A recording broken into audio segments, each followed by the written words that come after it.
सबसे पहला सवाल, अब जो है मोदी जी ने मान लिया है कि वो परमात्मा से आए नहीं है बल्कि आत्मा है और इसी धरती के। वो सरे रहा ख्वाबों के महल तामीर करते हैं, इलाजे गम नहीं करते, फकत तकरीर करते हैं।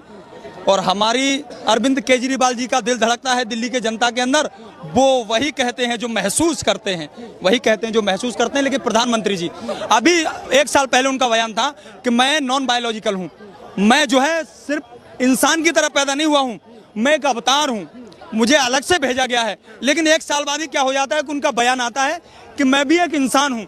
अगर प्रधानमंत्री जी इंसान हैं तो उनको देखना चाहिए कि उत्तर प्रदेश के 60 लाख नौजवान जब पेपर देने चले गए तो वो पेपर कैसे लीक हो गया।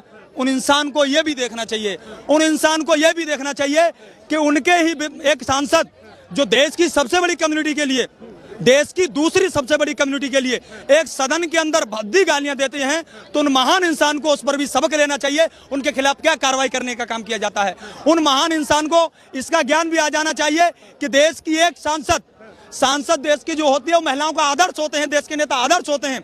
उन महिलाओं के, उस महिला के खिलाफ उनका एक विधायक जो प्रत्याशी है उसने कितनी गंदी गालियों का, कितने भद्दे शब्दों का इस्तेमाल किया है, उनको ये भी सोचना चाहिए। तो उस वक्त उनको ज्ञान नहीं आया इस चीज का, क्योंकि नॉन बायोलॉजिकल थे तो इंसानों में नहीं रहते थे, तो इंसान का दर्द नहीं समझ आया। अगर आज उन्होंने कहा कि मैं इंसान हूं तो शायद वो उस दर्द को समझें जो भविष्य में, जो भूतकाल में हुआ, उस पर गौर करें कि हमारे लोगों ने ऐसे बयानबाजी की, लोगों के अधिकारों का हनन करने का काम किया। अगर प्रधानमंत्री जी इंसान है तो उन महान इंसान को मणिपुर क्यों नहीं दिखा?